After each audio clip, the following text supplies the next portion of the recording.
അങ്ങനെ വിമാന സർവീസൊക്കെ പതിയെ പതിയെ സാധാരണ നിലയിലേക്ക് എത്തുകയാണ്. എല്ലാവരും കാത്തിരിക്കുകയാണ് എല്ലാം സാധാരണ പഴയപടി തന്നെ ആകട്ടെ എന്നുള്ളത്. ഇനിയിപ്പോൾ ദുബായിൽ നിന്ന് സുരേഷ് വെളിമുറ്റം കൂടി ചേരുന്നുണ്ട്. സുരേഷ്, ഇപ്പോൾ അബുദാബിയിൽ നിന്ന് കൊച്ചിയിലേക്ക് ആദ്യ വിമാനം എത്തി. നാളെയും മറ്റന്നാളും കൂടി ആയിക്കഴിഞ്ഞാൽ കൂടുതൽ സർവീസുകൾ ഉണ്ടാകുമെന്നാണ് കരുതുന്നത്. പക്ഷേ ഇപ്പോഴും ഈ കരിപ്പൂരിൽ നിന്ന് ഗൾഫിലേക്ക് അങ്ങോട്ടുള്ള വിമാന സർവീസുകളൊക്കെ റദ്ദാക്കുന്ന വിവരമുണ്ട്. അപ്പോൾ നമുക്ക് കിട്ടുന്ന വിവരം അനുസരിച്ച് ഇനി വിമാന സർവീസുകളുടെ കാര്യത്തിൽ എങ്ങനെയാണ്? യാത്രക്കാരുടെ കാത്തിരിപ്പ് ഇനിയും നീളുമോ, അതോ പ്രതീക്ഷാ നിർഭരമായിട്ടുള്ള വാർത്തകളാണ് അവിടെ നിന്ന് വരുന്നത്? സുരേഷ്, ഉമൈബാൻ, നമുക്ക് ഈ യുദ്ധത്തിന്റെ സാഹചര്യത്തിൽ GCC മേഖലയിലെ ആകെ ഉള്ള ആശ്വാസമാണ് ഇപ്പോൾ ഈ കാണുന്നത്. നമ്മൾ കേട്ട വാക്കുകൾ, കൊച്ചി അന്താരാഷ്ട്ര വിമാനത്താവളത്തിൽ എത്തിയിട്ടുള്ള യാത്രക്കാരുടെ മുഖത്തെ ചിരിയും വാക്കുകളിലെ സന്തോഷവും ഉള്ളിലെ ആഹ്ലാദവും ഒക്കെ, അത് മാത്രമാണ് ഇപ്പോൾ ഈ യുദ്ധമുഖത്ത് നിന്ന് നമുക്ക് കാണുന്ന സന്തോഷത്തിൻ്റെതായിട്ടുള്ള ഒരു ദൃശ്യം എന്ന് പറയുന്നത്, അല്ലെങ്കിൽ ഒരു വാർത്ത എന്ന് പറയുന്നത്.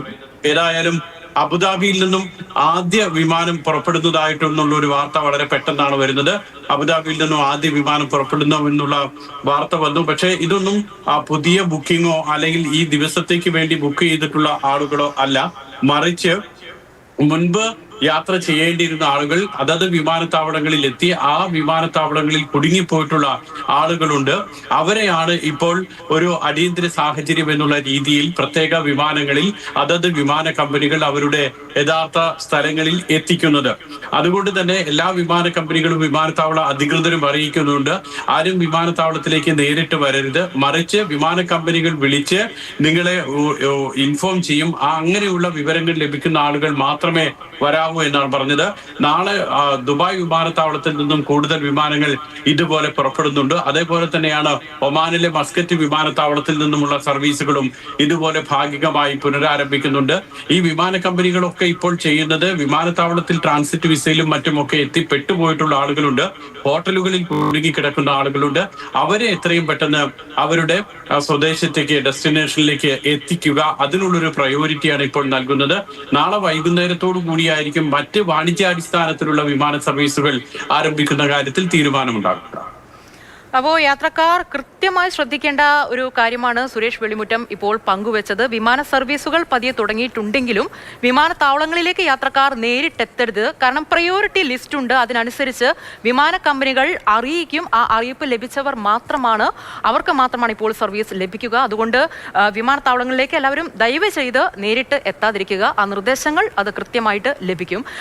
ഇനി ഈ സംഘർഷങ്ങളുടെ തുടരുന്ന പശ്ചാത്തലത്തിൽ ഇറാനിൽ നിന്ന് നമുക്ക് അറിയാം, ഈ ഖത്തറിലേക്കാണെങ്കിലും ഒമാനിലേക്കാണെങ്കിലും ഇപ്പോൾ അബുദാബിയിലേക്ക് പോലും ഇറാന്റെ ആക്രമണം ഉണ്ടായിക്കൊണ്ടിരിക്കുകയാണ്. ഇപ്പോൾ ഒമാനിൽ ഉണ്ടായിട്ടുള്ള ഇറാന്റെ ആക്രമണത്തിൽ 3 ഇന്ത്യക്കാർ കൊല ചെയ്യപ്പെട്ട വാർത്ത നമ്മൾ കേട്ടിരുന്നു. UAE-യിൽ പരിക്കേറ്റവരുടെ എണ്ണം 68 ആയിട്ടുണ്ട്.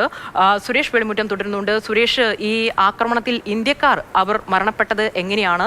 ഒപ്പം ഈ ഗൾഫ് രാജ്യങ്ങളിൽ ഞാൻ നേരത്തെ സൂചിപ്പിച്ച പോലെ ഖത്തറിലും ഒമാനിലും അബുദാബിയിലും ഒക്കെ ആക്രമണം തുടരുന്നു എന്നുള്ള വാർത്തകൾ കൂടി വരുന്നുണ്ട്. സൈനിക താവളങ്ങൾ മാത്രമല്ല, ജനവാസ മേഖലകളെ കൂടി ലക്ഷ്യമാക്കി ഇറാൻ നീങ്ങുമ്പോൾ അത് എത്രത്തോളം ആശങ്കപ്പെടുത്തുന്ന സാഹചര്യമാണ് എന്നാണ് മനസ്സിലാക്കേണ്ടത് സുരേഷ്?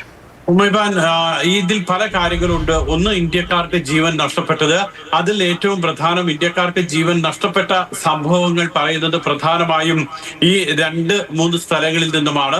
ഒന്ന്, ഒമാനിൽ 3 ഇന്ത്യക്കാർക്കാണ് ജീവൻ നഷ്ടപ്പെട്ടത്. അത് കഴിഞ്ഞ ദിവസം അത് 2 തുറമുഖങ്ങളിലായിട്ടുള്ള വ്യത്യസ്ത ആക്രമണങ്ങളിലാണ് 3 പേർക്ക് ജീവൻ നഷ്ടപ്പെട്ടത്. ആദ്യം ഉണ്ടാകുന്നത് ഒമാനിലെ കസബ് തുറമുഖത്ത് നിന്നുമാണ്. ആ കസബ് തുറമുഖത്ത് എത്തിയിരുന്ന MV സ്കൈലൈറ്റ് എന്ന് പറയുന്ന കപ്പലിൽ ഉണ്ടായിരുന്ന ആളുകളെ കാണാതായിരുന്നു. കഴിഞ്ഞ ദിവസം ഉണ്ടായ ആക്രമണത്തെ തുടർന്ന് 2 പേർക്ക് വേണ്ടിയിട്ടുള്ള തെരച്ചിൽ തുടരുകയായിരുന്നു. ഒടുവിലാണ് കേന്ദ്ര വിദേശകാര്യ മന്ത്രാലയം ഇവരുടെ മരണം സ്ഥിരീകരിക്കുന്നത്.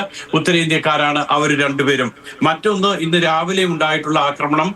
ഇന്ന് രാവിലെ ഒമാനിലെ തന്നെ സുൽത്താൻ ഖാബൂസ് തുറമുഖത്തുണ്ടായിട്ടുള്ള ആക്രമണം. ആ ആക്രമണത്തിൽ ഒരു മലയാളി മരിച്ചതായിട്ട് സ്ഥിരീകരിക്കുകയും ചെയ്യുന്നു. അങ്ങനെ 3 മലയാളിയല്ല, ഉത്തരേന്ത്യക്കാരാണ് 3 പേരും. അവരുടെ മരണമാണ് ഇന്ന് സ്ഥിരീകരിച്ചിട്ടുള്ളത് ഒമാനിൽ നിന്ന്.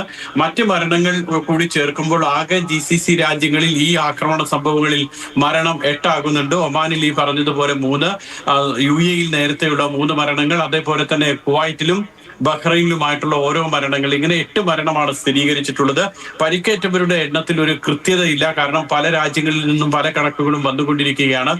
നേരത്തെ ഉമൈബാൻ സൂചിപ്പിച്ചതുപോലെ UAE-യിൽ തന്നെ പരിക്കേറ്റവരുടെ എണ്ണം 10 കൂടി കൂടുന്നുണ്ട്. ഇന്നലെ 58 ആയിരുന്നു, ഇന്ന് അത് 68 ആകുന്നു. UAE-യിൽ നിന്ന് വൈകുന്നേരവും ആക്രമണം ഉണ്ടായിട്ടുണ്ട്. മുസഫയിൽ, അബുദാബിയിലെ മുസഫയിൽ ആക്രമണം ഉണ്ടാകുന്നു. അവിടെ ഈ ഇത്തരത്തിലുള്ള ഡ്രോണുകൾ നിർവീര്യമാക്കുന്നതിന്റെ ദൃശ്യങ്ങളും അതിന്റെ ഭാഗമായിട്ടുള്ള പുകപടലങ്ങളും ഒക്കെ കാണുന്നുണ്ട്. മാത്രമല്ല കൂടുതൽ ഡ്രോൺ ആക്രമണങ്ങൾ ഇന്ന് UAE-യിൽ ഉണ്ടായിട്ടുണ്ട്, ആക്രമണ ശ്രമങ്ങൾ ഉണ്ടായിട്ടുണ്ട്. 7 മിസൈൽ ആക്രമണ ശ്രമവും UAE-യിൽ ഉണ്ടായിട്ടുണ്ട്. GCC-യിലെ എല്ലാ രാജ്യങ്ങളിലും 6 രാജ്യങ്ങളിലും, UAE മാത്രമോ അല്ലെങ്കിൽ ഒമാൻ മാത്രമോ അല്ല, ഖത്തർ, കുവൈറ്റ്, ബഹ്റൈൻ, അതോടൊപ്പം തന്നെ സൗദി അറേബ്യ, എല്ലാ ഇടങ്ങളിലും ഇന്ന് ആക്രമണം ഉണ്ടായിട്ടുണ്ട്. സൗദി അറേബ്യയിലെ ഏറ്റവും പ്രധാനപ്പെട്ട എണ്ണ ശാലയ്ക്ക് നേരെ ആക്രമണം ഉണ്ടാകുന്നു. 2 ഡ്രോൺ ആക്രമണങ്ങളാണ് ഈ തനൂറ എന്ന റാസൽ തനൂറ എന്ന് പറയുന്ന എണ്ണ ശുദ്ധീകരണശാലയിലേക്ക് ഉണ്ടായിട്ടുള്ള ആക്രമണം. 2 തവണയാണ് ആക്രമണം ഉണ്ടായത്.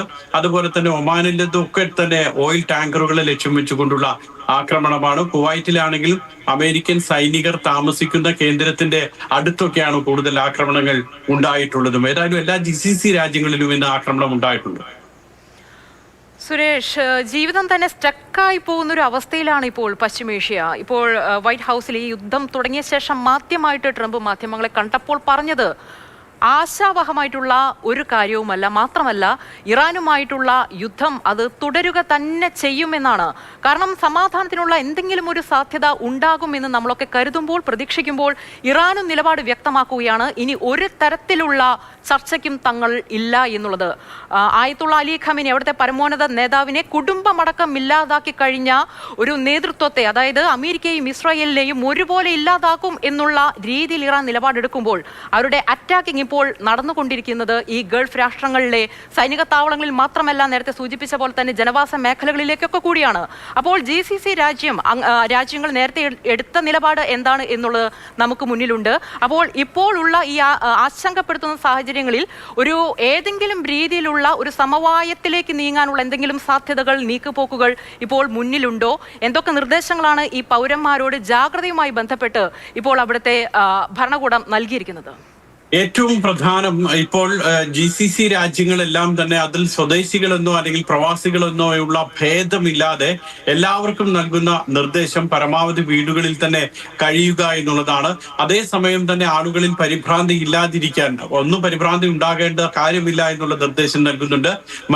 ഒന്ന്, ആളുകൾക്ക് കൂടുതൽ കോൺഫിഡൻസ് നൽകാനുള്ള നടപടികളും അധികൃതരുടെ ഭാഗത്തു നിന്നും ഉണ്ടാകുന്നുണ്ട്.